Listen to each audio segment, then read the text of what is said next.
most important thing during the natural disaster is communication.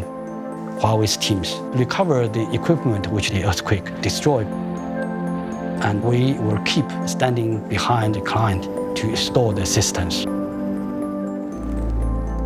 说我们在这个公司的价值体系理想呢，是要为人类服务，不是为金钱服务。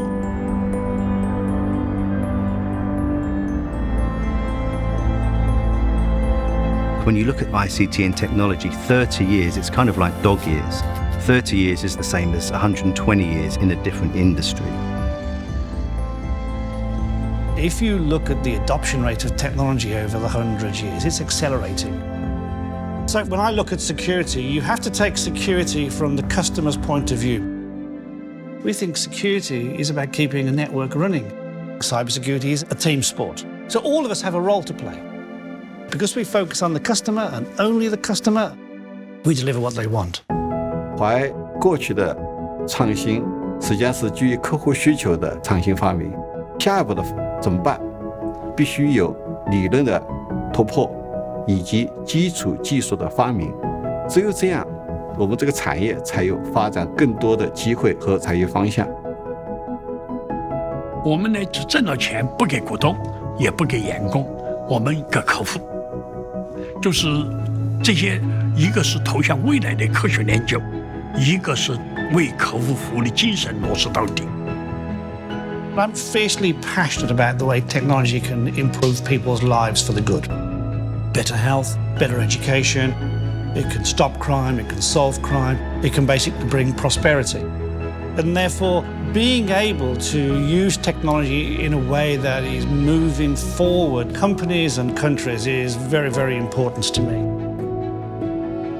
So as a personal user with 5G, of course you'll get a much greater speed, but it will explode in internet, machine-to-machine, industrial, the digitized factory, autonomous driving.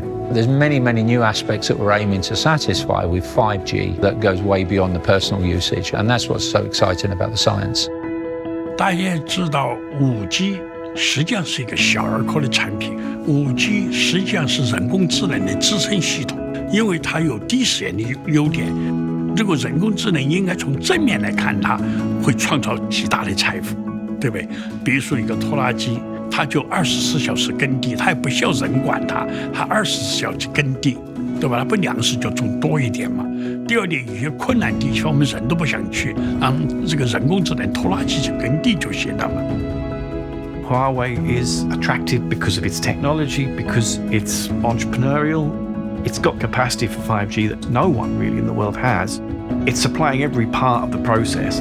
说我们从芯片到系统，我们完全可以自己来担负起来这个东西，在这个网络连接这个设备上，这个就是说包括传送啊，包括接入啊，包括核心网啊，我们可能长期处在世界领先地位。So what will the future hold for Huawei? I think that's an important question, not only for the company, for the founder, but also for the rest of the world.